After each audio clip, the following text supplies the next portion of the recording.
Hello, everyone. Welcome back to this year's CR Arthritis event. I'm Kelly Lendvoy, VP of Communications and Public Affairs at Arthritis Consumer Experts, and we're bringing you the highlights from the annual meeting. And we're joined today by Dr. Daniel Vis.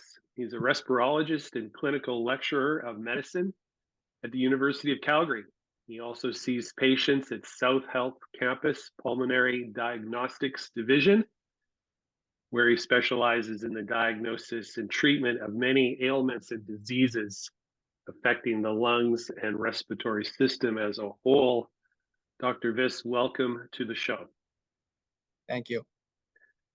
Now, you had a presentation on the practical lessons in sarcoidosis management. And for our listeners and viewing audience, maybe that's a good place to start, and you can tell us what sarcoidosis is and how it intersects with inflammatory arthritis. Awesome. Well, thanks for the question, Kelly. Sure. No, I think it's an important question as well, because sarcoidosis doesn't have as much name recognition as some of the other illnesses like lupus and rheumatoid arthritis. It may be a little bit less common, but it's out there. There's thousands of people in my city of Calgary that have sarcoidosis, and so it's not a 1 in a million diagnosis by any stretch. Sarcoidosis is an autoimmune condition that can involve any organ system in the body.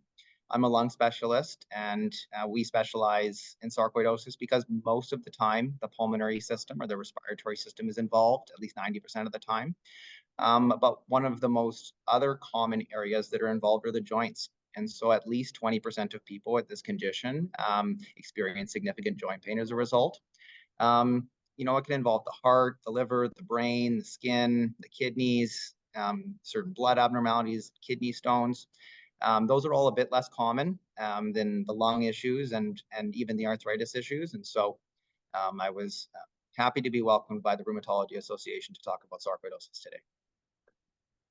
So is it an inflammatory process like arthritis, or rheumatoid arthritis as an example? You got it. Exactly. Okay. And so yeah. What are the similarities and differences, I guess, then in that inflammatory process? Totally.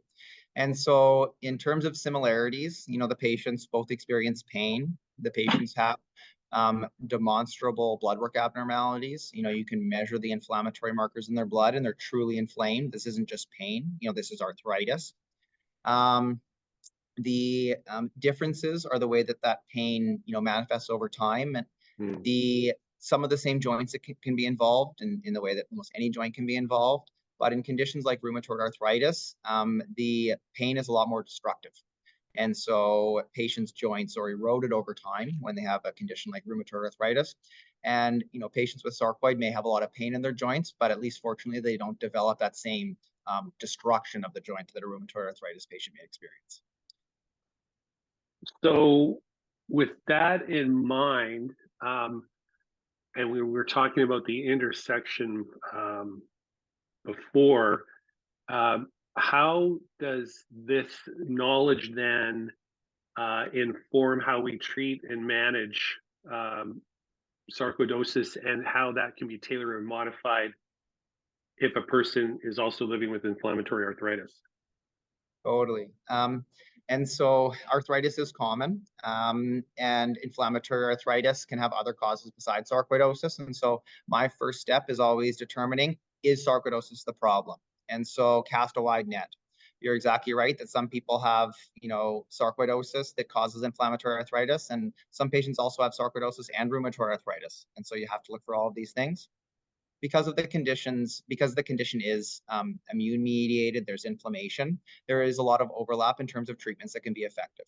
And so despite them being different conditions, prednisone is often used as a first-line therapy for inflammatory joint disease and for sarcoidosis. Methotrexate is often used as a medication for both of these conditions.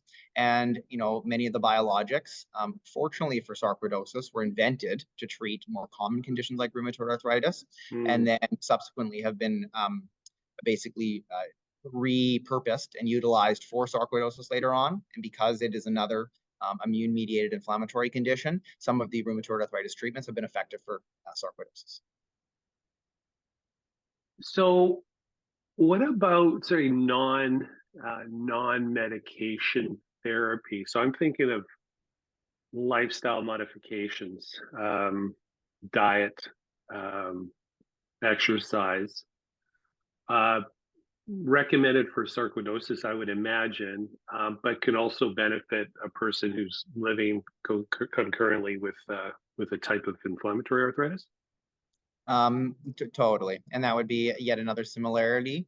I would say that lifestyle intervention, particularly making sure you're getting enough sleep, so a proper sleep quality, trying to drink 2 liters of water a day and maintain a well-balanced diet, and targeting that 20 to 30 minutes of physical activity at least 4 days a week are as important or more important for sarcoidosis patients and inflammatory arthritis patients as other people. There is many things that we can do to worsen our symptoms. There is all sorts of ways that we can eat, all sorts of ways that we can change our lifestyle so that we're not moving as much, we can gain weight, and all of these things, even if they are not the cause of our rheumatoid arthritis or the cause of our sarcoidosis, make it harder for you to live with that disease because you're less fit, you may be heavier, you may not have the proper food that you need for energy. And in the case of sarcoidosis, you can actually run into specific problems like kidney stones as a result of following the wrong lifestyle or diet or not drinking enough water. And so I would say, in terms of counseling patients with sarcoidosis, I always say focus on making sure you're obtaining adequate hydration, making sure that you're getting good food from all the food groups while not overdoing vitamin D, which is a specific one for sarcoidosis. And then I tell my patients to get 7 to 9 hours of sleep per night, as we know that that quality of sleep is important for managing stress, reducing your risk of infection, promoting mental clarity, and giving you the energy to fight your autoimmune condition. Okay. Finally, as part of their workshop, did you discuss any of the latest research findings on sarcoidosis that could have implications for inflammatory arthritis treatment? There are some new treatments coming out for sarcoidosis. The other thing that's maybe a bit nice about them is that they are generally medications that are being repurposed from other usages. And so these are medications that are already on the market. They're already used. We already know the side effect profiles of them. Some medications like tofacitinib or medications like tocilizumab, which have been used for rheumatoid arthritis, are showing some promise for sarcoidosis. Medications like Humira have been used for a long time, not a long time, but at least 10 years to manage sarcoidosis with excellent effect. And so we're hopeful that in the pipeline of rheumatoid arthritis therapies that, more and more of them will eventually be shown to be effective and eventually repurposed for sarcoidosis as well.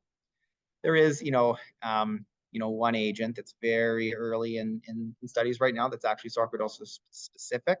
But at this time, and for the foreseeable future, all the new and exciting treatments will be medications that are currently utilized to treat other autoimmune conditions.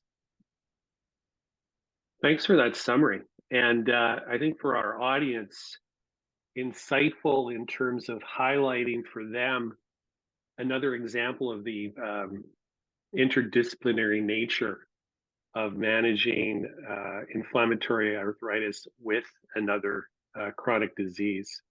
So we really appreciate you stopping by and sharing the highlights from your workshop and the work that you're doing.